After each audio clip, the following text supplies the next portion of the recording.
Okay, so today is August 6th, Thursday, and a lot of questions have been asked as to what is happening with on-site public media. And I expressed this earlier that we need to buy the rest of the equipment for us to move forward to the next phase, phase two. So phase one is buy the rest of the equipment that we need. Right now we have 3 cameras, we need 2 more. We have a DJI Ronin, we need 1 more. A Ronin is that gimbal thing that you hold on a stick and the camera's like steady when you use it. We want to have more than one, so when we're filming something, we get kind of that smooth picture that you see in certain documentaries.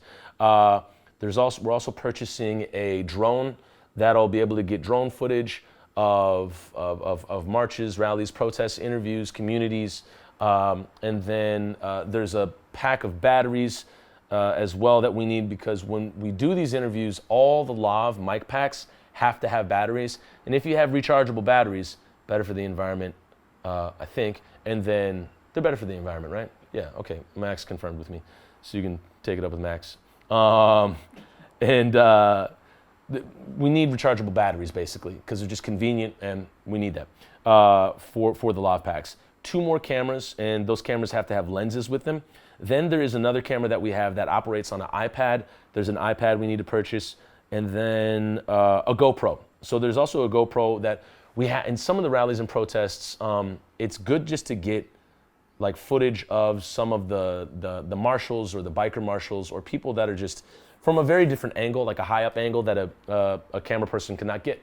So GoPros are always useful to do that. And then there is an add-on to the Zoom H6 that we have, so we can make it from 4 lav mics to 6. We can have 6 people talking at the same time. And then there is the Zoom H8 that's coming out that can turn into a 12-track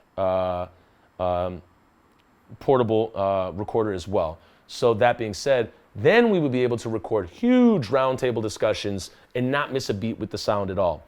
So if you watch the Stillwater Forum that we had earlier, that was with 2 lavs, another lav that was hooked up to a different camera, another lav that was just hooked up to itself, and then audio from a nearby camera, which is not ideal.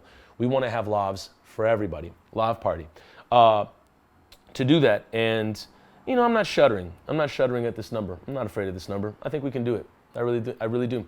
To fulfill that and to purchase the rest of our equipment, it's going to take $15,157.18, and we are going to post that number on the GoFundMe along with everything else. That's after tax and shipping.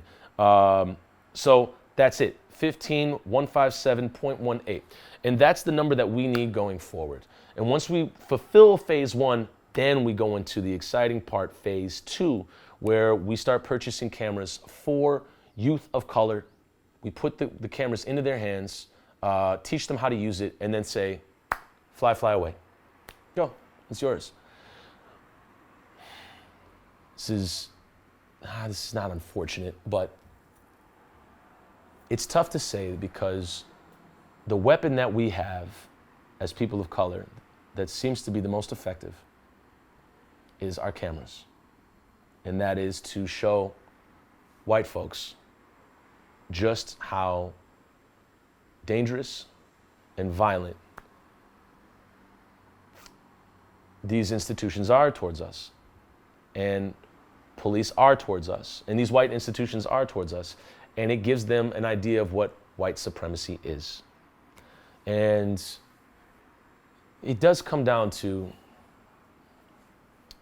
if it hadn't been filmed, would you have showed up? You know? And when we try to fulfill this need for the community to provide a media hub for the community, I mean that.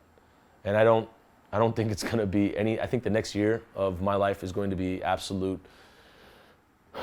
that gesture right there. I don't think there's a word for it, but that's okay. But I want to see this happen, and I want to be able to pass it off, like detach it from me and have like just a battalion of, you know, folks of color just run with it and be like, Tucson who? You know, like down the line. And I'll be like, well, there was a time. Started with 5 cameras, a drone, and 2 DJI Ronins. And that's really all we need right now. There's nothing extravagant. The thing that personally irks me is like you go into some public media outlets that I worked at and you see like their equipment closet. It's like, look at all of these cameras we could use right now. And they're not, and it takes a long time. But that being said, that's what we need to fulfill our equipment list. And then after that, that's when we start loaning out the equipment to people, purchasing cameras for Youth of Color, saying, hey, go ahead and film your thing.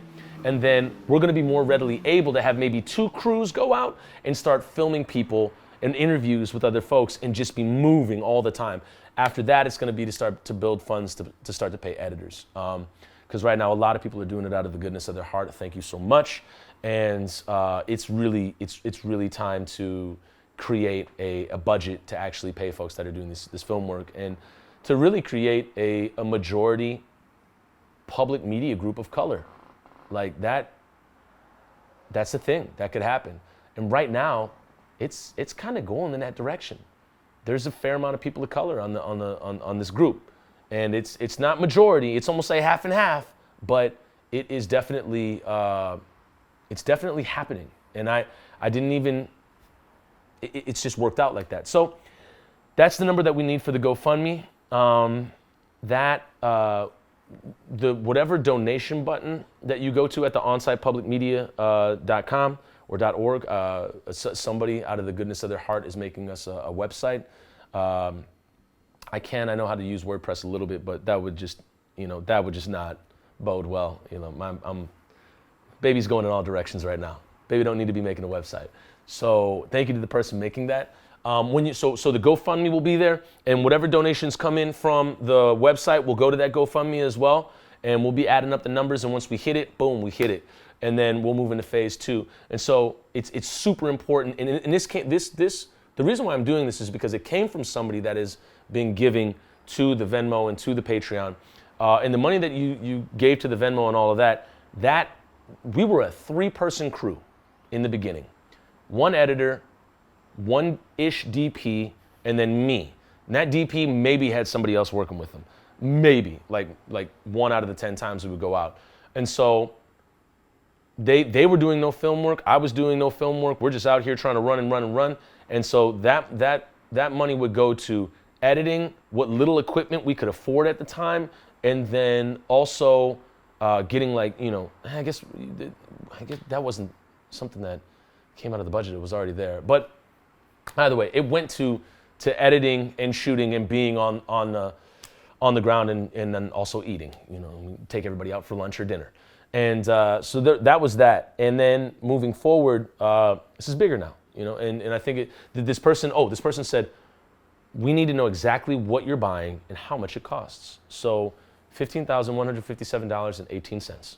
That's how much it costs. And we'll be putting up the list with all the price points next to them to show you what they are, and then tax, and then shipping as well. So that's what it is. I've already spoken too long on this. This is the worst elevator pitch in the history of history. So there's that.